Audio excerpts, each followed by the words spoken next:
is some 23 minutes after 8. You're still watching the AM show. Today we're putting the profession journalism in the spotlight. We're talking about what we do, but I'm sure you've heard so many stories, and sadly, some of us don't even wish our children will practice journalism someday, because sometimes it takes a very long time to break through. And you know what they say, the conditions, depending on where you are, is also not so good.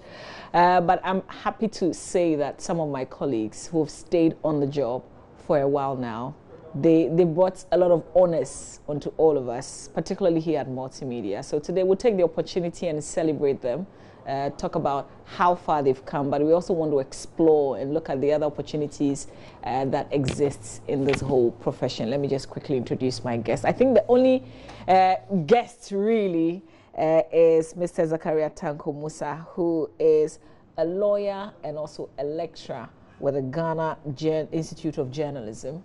Good morning to you, sir. I'm also a journalist as well. Oh, okay. So Mr. Zakaria Tanko Musa is a journalist, he's a lawyer, and he's also a lecturer. That's appropriate. Yeah. Okay, all right. And our own set, Kwame Boateng, who's just fresh back from the US. And Seth, so you brought with you the Global Health Reporting 2017 Award from the International Center for Journalists. Yes, Mama V. That's huge. Congratulations to you. Thank you. Yeah. And we know that award is coming on the back of Next to Die. Yeah. Next to Die is one of our biggest assignments. So congratulations to you. But whilst you were in the US, Joseph Opoku Gakpo was in Uganda, where he also received an international award for agricultural reporting in Uganda. Yes, so Joseph the journalist, Joseph the farmer. Tanko made sure he drew attention to his different titles. Let me also do the same. I think the interesting thing about you is that Joseph the farmer. You are our parliamentary correspondent, but agric has been your first love. And even as you do your work in parliament, you still find your way to file those agric stories. We never let go our first loves, do we? So that's, the situation at hand. Yes. So I think that's where the real journalism is, when you tell the story of the ordinary farmer. Sometimes they watch themselves on the television, they listen to themselves on the radio, and they give you a call, and they are so very much excited about it, even if their troubles don't get fixed. Just that alone is a lot of satisfaction for them, and it gives me same in terms of the satisfaction. Yeah, thank you for what you guys do. You guys also bring us honor, so Glory. we live in that, and that makes us proud as well. But let me start with you, Mr. Musa. People say we're broke. People say there's no money in journalism. You can practice and then there's nothing to show. Is it true? Is it just a myth? Well, by and large, I mean, see, we can't really try and run away from the fact that in our part of the world, when it comes to the hardcore journalism practice, it is not appropriately rewarded, and that is a fact. And it has its own antecedents and the way the journalism architecture is built in this country. But there are people that you can point out to who have gone through the profession and are also making it quite big. But that is not to say that the situation of journalists in this country is anything to write home about. I mean, I have had different experiences when it comes to this particular issue. I mean, as I said to you earlier on, I have been a practicing journalist for a while, and I can tell you that yes, by the time I was leaving this country to go and study, the organization I was working with was owing me about 8 months' salary, but I don't look at just that aspect of it. You need to look at what are the other things that you get as a journalist. And that's where I think that consistently training institutions will now have to start looking at those things. And we are doing that at the Ghana Institute of Journalism to make students know that, yes, if you look at the hardcore journalism, you may say that it doesn't pay, but the landscape has changed tremendously now. And that change has brought in its wake a lot of opportunities for media practitioners. It's all about how creative you are. Now, that's why the training institutions would also have to hit the ground running and be creative and work with the industry to introduce courses that would offer students who are coming out of media training institutions with transferable. Because see, one of the things I always say to people is that you'd have to look at the transferable skills that journalism gives you, and it's priceless. It is absolutely priceless. Like I said to you, money was something that I was grappling with, certainly because of where I was working at that time. But when I left the shores of this country and went outside, the sort of things I was able to do was because of the training I had in journalism. And I was able to divert into different areas, and I was able to fit in appropriately. So it's all about the mindset and how you approach this situation. Seth and Joseph said, first of all, some of the stories that you follow, honestly, they don't immediately make front page headlines. They don't hit you like that, because every day people are chasing political stories. We're looking for sensational stories. How do you stay focused and stay convinced that what you're chasing is the story that you want to tell, irrespective of whatever is happening?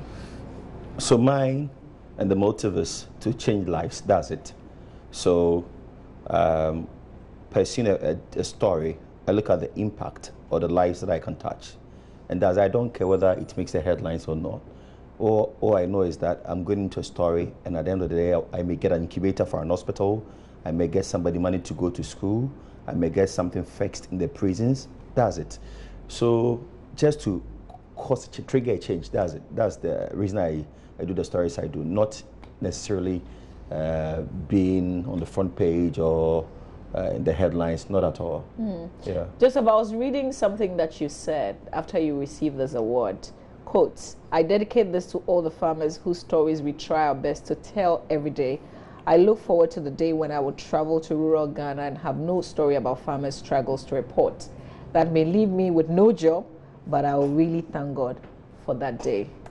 And I mean every single word in that sentence, because essentially when we tell the stories, that's the motivation behind it, that you want to get someone to act. We've seen too much of it. You would recall a number of documentaries that we've done about communities where there have been issues with pipe-borne water not being available. There have been concerns about facilities like school blocks not being available and everything. And then you ask yourself, well, if we have all the conversations here in Accra using the airtime to discuss how NPP and NDC has, they've addressed one press conference or the other, discussed one issue, politicized it, and that makes the headlines, and that's the thing that everyone is following. What benefits are you bringing to society when you are done with all that conversation? You spend 1 hour bulletin just discussing that. But the other side is what we've seen with the stories about the everyday developmental journalism. When we see government step in, we see NGOs step in, we see the lives of people being changed thanks to the stories that we tell. I think that's the essence of journalism. It's good that the sensational stories make the headlines, but if we don't do the other bit of it that brings development to the everyday man, then we are failing in our responsibilities as journalists. And we probably should close down the media houses if that will be the 100% focus. So, so the other bit is this. Usually in the newsroom, and I'm sure you've seen a lot of it, and Tanko may have seen it and Stephen have seen it, folks do get very angry and they spend days out in the field, put together stories, prepared for the radio, prepared for the TV, and then you are told that the breaking news is an NDC press conference, an NPP press conference, so we have shelved your story. Sometimes you want to chew up the editor, but if you do that, the police may come for you, so you'd rather hold on. But listen, Joseph, think about all the hours and the years that you've been walking, that you've been chasing stories, that you've been broke. And how many times has it ever occurred to you that, listen, Jack, this thing is not paid?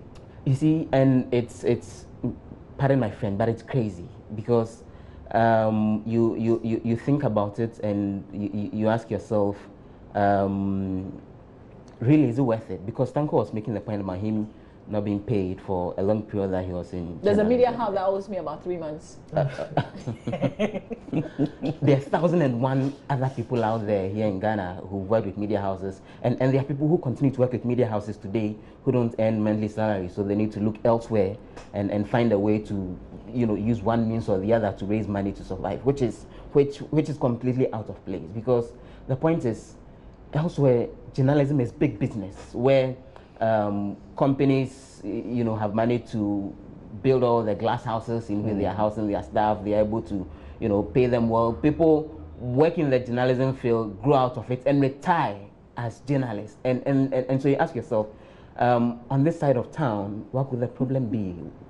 What exactly is the issue? Is it about how we manage the media? Because I think that's what the problem is. Because look, it's all good that journalists work in media houses, earn mega salaries, maybe win international awards, earn a few dollars, and then you say that's a breakthrough for that journalist. Maybe a journalist is working in Ghana, earn very mega salaries, maybe write a grant proposal, lay hands on some big money to produce one huge documentary, and then it's a big money that actually changes his life. Yeah, all of that is worth it. You can really describe that as a breakthrough for that journalist. But what's the point if the everyday work that he does is unable to provide enough money for him to live on, and he needs to live on alternative sources of livelihood, and he needs to transfer the skills that he acquires as a journalist into doing other things to earn money? Then what's the point in practicing journalism? It's probably not worth it. Yeah. Mr. Musa, one of the, Roland is my colleague on the show, when we started the show, I was asking, is it his prayer that none of his kids would say, I want to be like you, in terms of I want to be a journalist? And then he says that is one issue that I pray doesn't come up. Okay. You know, I wonder, because if you ask quite a number of us, I mean, I'm not sure I would say your first choice should be journalism, but there are a lot of people who are practicing because you're teaching. Well, but what do they say they want to do in this space? Well, you increasingly rather seeing more passion for the profession. And as a matter of fact, if I have a child who is contemplating going into journalism, I won't talk him out of it, because I am where I am today because of journalism. When I came out of GIJ 20 years ago, diploma was the only highest qualification that you could get. And it was through that I built my career, and I have diverged into other areas. So for me, I wouldn't say that journalism is a no-go area. No, certainly. It's about what you make out of it. Now, see, I'm not surprised that these two gentlemen have got to where they got to. For the past 2 years, I was a secretary to the GJ Awards Committee, and some of their transcripts has come before us. Now, it's about how you define news. I know that you talk about the fact that you go out there, spend a lot of time to come up with these stories, and then the next thing is an NDC or MPP press conference. That is why increasingly we, the training institutions, have to start moving, redefining the way we define news. Because if we continue to stick to the way news is defined, which is purely a Western construct, we're going to have these problems that we are having. So when some of the scripts come before us, people put in scripts for to be awarded, and you look at them and clearly they are the main, you know, the usual suspects, you know, which really doesn't make any difference. Now, the advocacy journalism is one of the very powerful tools that you could have. So you would be rewarded as a journalist, but you're also doing advocacy. And that advocacy, if you do it appropriately, that advocacy can bring you something that you never have actually thought about. But I think that certainly we have to take some share of the blame as training institutions to try and look at our curricula and make sure that we are moving away from that traditional way of defining news. And that's why GIJ, for the past 3 years, we introduced community journalism. Okay. And I tell you, the students love it. You can ask some of your students who have passed through our hands, who have done community journalism, because it is looking at news not from the usual way we look at news, and it's looking at the problems that you are talking about, the places you go to which don't get heard, and those are the issues. Not a politician goes to sit behind the camera and assembles media practitioners and say that NHS will not work, SHS will not work, and another person says SHS will work, and then we're spending countless number of times giving them, no, certainly not. But I'm telling you that you can make it in journalism. It's all about how you approach it. So I want to ask you, Seth, are there still opportunities in journalism? Because classic example, look at the various radio stations and the programs are structured. It's almost look choked now. So my question is, what's the perfect entry points? If you're just out of school, what would be your advice? Okay, so I'll start by saying that it pains, but pays to wait. It pains, but pays when you wait. That's what I tell colleagues all the time, that it was painful when I had to wait, but it's paying because I waited. Plenty of opportunities. I I was talking to a group of journalists in Upper West, and they told me that we don't have the platform you have. So how do we sell our stories? How do we project our stories? I told them, but we have social media. You have social media. If you have nowhere to play your documentaries or air your stories, social media is there. Let the people get to know what you are made of, what you can produce, and what the changes you can trigger. Let them appreciate that, and that is it. Wherever your stories are, they'll go looking for them. You should not be working here at multimedia before you can get your stories heard. No, the platforms count. But you mustn't be here to get your stories heard. Social media is there, so why don't you activate? You understand? Let people know your brand, what you can do, and they will be following you. And the discussions about whether it pays or not, you know what? What I know is, this has been my first love. I married with that. I got my car from the same job. And many other things. Yeah. I got opportunities to travel abroad through that. Does it pay or not? Again, depends on you, the individual. What you want to achieve and how you want society to see you. Yeah. Do you want to be like just any journalist, or you want to be different? Do you want society to recognize you for one thing, or you want to do general things that everybody is doing? I get up every morning and I ask myself, what can I do to maintain who I am, to be unique? So I'm always looking at that, the opportunity. So it's the reason I do the stories I do. I don't want to be called a journalist and so on. No, there should be something about you. It should go with something. You understand? So what to make me unique, what to make me stand out? Yeah. That's what I'm always looking at. How many journalists would, I told you I had an infection from the prison. That is the reason I'm wearing this. How many journalists would want to risk? They were fighting Bunkrugu. I was there. Gunshots and everything. How many journalists would want to be there? I see Joseph nodding to the things that you're saying. You can identify. Okay, so what was your entry point, by the way, before you move on? How did you get in? What were you doing? Okay, so okay, I didn't see that coming. But my first experience in media practice was actually in Kumasi. It was thanks to Asaredonko Erastus Asaredonko. He was editor at a radio station in Kumasi, and so, you know, mention the name. So he hooked you up. What radio? 97.1. Unfortunately, it's one of the stations that's been closed down by the NCA. Oh, okay. Which is actually a very sad development. But you know, so I got involved with it, and it was thanks to Rush. That was how I got my first experience. But speaking of the NCA, it's bad enough that too many radio stations are going down. I'm digressing a little, but I think it's good because it's time that media managers sat up.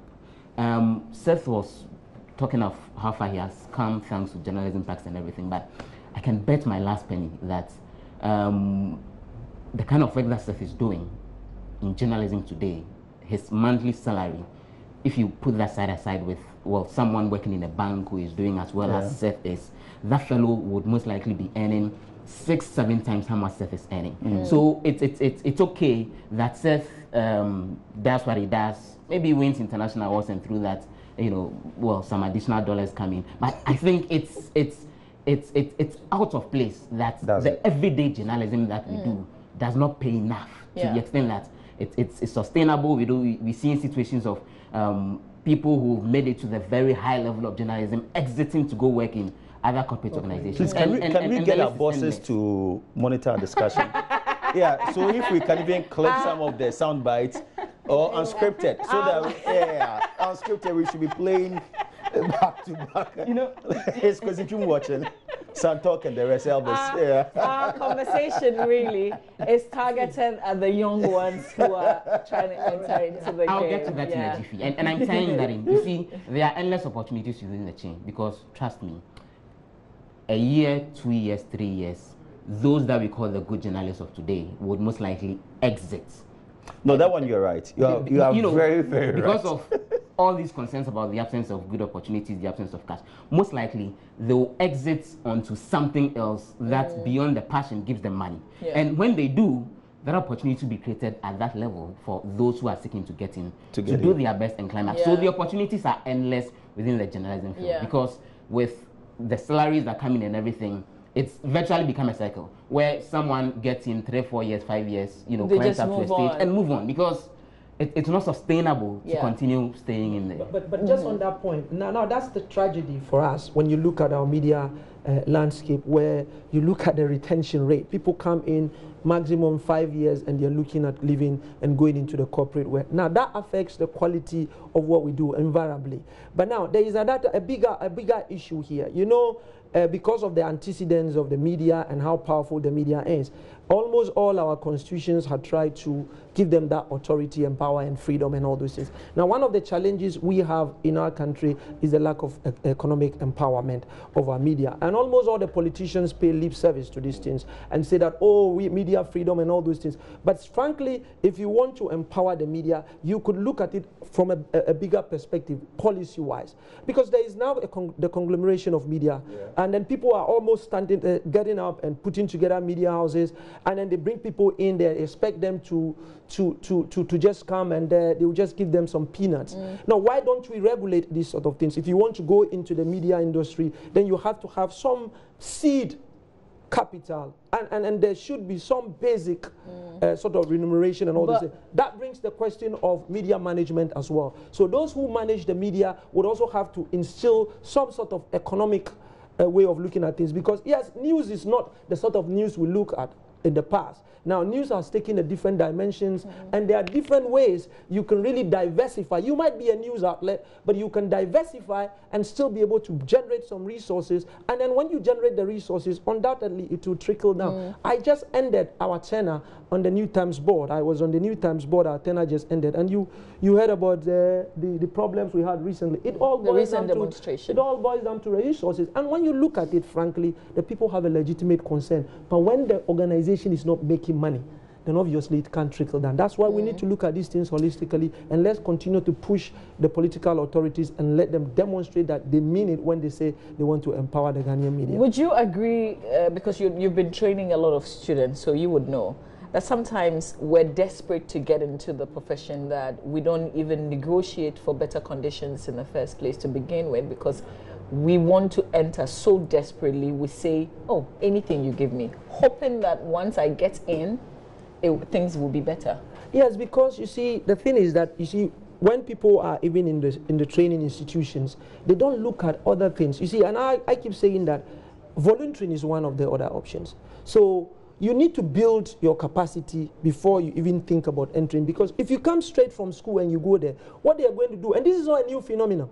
See, some of us, some of our colleagues, I mean, you ask one of your managers, Elvis Kwashi, he was my mate, and he would go and work at a media house, and you finish your national service and you'll be hanging around for about a year, 2 years. It hasn't changed, actually. It hasn't changed for about a year, 2 years. But if you have already built your capacity, then you could look at also generating resources somewhere else. So for you, what you're doing there is more or less like an internship, if you like, an extended form of internship. But when you don't have anything to do, your parents have spent so much money on you, and then you have finished school, and then you continuously, when you are leaving home to work, and then you go to your mom and say, "Mom, then she gives you 10 CDs or 20 CDs. Then you that's an embarrassment, like and it kills your spirit. So definitely, whatever they offer you, you just take it, and that's why people now rely on some of those things that we don't want to talk about to survive. And people are saying that that is bribe and all those things. That's got its own ballgame. But yes, people sometimes are desperate, and you can understand where the desperation is coming from. And people feed on that vulnerability and take advantage of them. Yeah. Okay, so yeah, you want to say the next profession that may end up the way journalism is today, the law profession. Too many people going into it, I think. That's scary. You're scaring me. No, don't worry, you'll be fine. You see, my point is, it's about... doesn't really point out to that for now. The ratio. The ratio is abysmal. It's just that sometimes when you look at it, you would think that, yes, because of the numbers we hear that are going to the law school. But trust me, when you look at the ratio of lawyers to this, it's abysmal. Okay, the point being that a lot of people end the qualification and don't end up in the law firms. Some of them still go back to their jobs and apply their skills as lawyers and all of that. But I'm only drawing attention to the issue of demand and supply. Because look, there are all these journalism institutions that have sprung up all over the place, training journalists. GIJ, the main institution, training thousands of students, sending them out every day. The African University College of Communications is doing same. In Kumasi, Christian Service University is doing that, IBM&J. And so that's what is creating the situation you're drawing attention to, that people are desperate. So after going through the education, of course, they need to practice their skill. And there are too many of them. There are too few media houses. They are going to get fewer in the next few months. And then media managers then end up taking advantage of everybody and getting people to work like bulls without necessarily paying them. And that's the other option that needs to be that. That's how come I'm excited that the laws are being applied. You know, the media houses that cannot self-sustain, they should go off. Let the self-sustaining ones do. And now GJA has managed to get the association, the association and the unionization certificate. They should step up the plate. Let's get the pressure on the media managers. Those who can stay in the business should fold up and go. With that said, the graduates who don't get jobs in the journalism field will find something else to do. Okay, with that said, we have to wrap up. Do I get the sense that you're still staying in the game, or you're going to divert? I'm here for now. That's a political response. Kwame Boateng, you're in the game, Abi? I will divert. Okay. How soon would that be? How soon would that be? Is it because, okay, but you are satisfied? Oh, I am. Okay. But I feel I can do more, and I feel I need more training, and that training, after I've received, would have to take me to another level. Okay. So I may lecture, but very soon I will divert. Okay. Mr. Musa, just finally, in some few seconds, is it just me, or soon we'll be seeing a lot more people add other things to the journalism qualification? So you're a lawyer journalist, or maybe you're a chartered accountant journalist, something like that, just so you can absolutely survive in the system? Yes, because when you look at the curriculum of journalism training schools, they are trying to adapt it to suit the market. So you would have a lot of people who would come out of the journalism training schools, but they have so many transferable skills, and therefore they can fit into other areas. See, you don't have to all head towards the media industry. There are so many areas now that you can go into. You know, now you know the customer service industry in Ghana is building up, and the journalism training gives you those transferable skills, the communication skills that you can fit into other areas. So what I am really trying to do at GIJ is that when the final year students are leaving school, what we are trying to do is to demonstrate to them what their journalism training and the transferable skills it has given them, and which sort of industries they can actually look at for, so that they avoid only keeping their eye on only the journalism industry. I thank you very much, but we've got to showcase. Joseph, you didn't bring your award. But well done, guys. Well done. You didn't bring it, because you thought I'll take it. Well done. But Seth, please show us what you brought from the US. Show us what you brought from the US. Did they come with cash? Some dollars? I'm told it will come later. It will come later. Joseph, yours came with some dollars. I can confirm that. I'm told I will receive some money, but it's not in yet. So this is what I got, the International Center for Journalists. And Johnson & Johnson is big in America. So if they are supporting such thing, then that's it's good. Huge. So listen, we celebrate the two of you. And my name is Nick. Listen, Seth has received so many awards, but like a new one seemed like it's the first one. International one, you know. It is. And you deserve that recognition. But listen, congratulations to the two of you. Thank you guys for being on the show. Thank you. Thank you for what you do. Thank you for bringing us all the honors. Thank you. Thank you, Mr. Musa, for being on the show.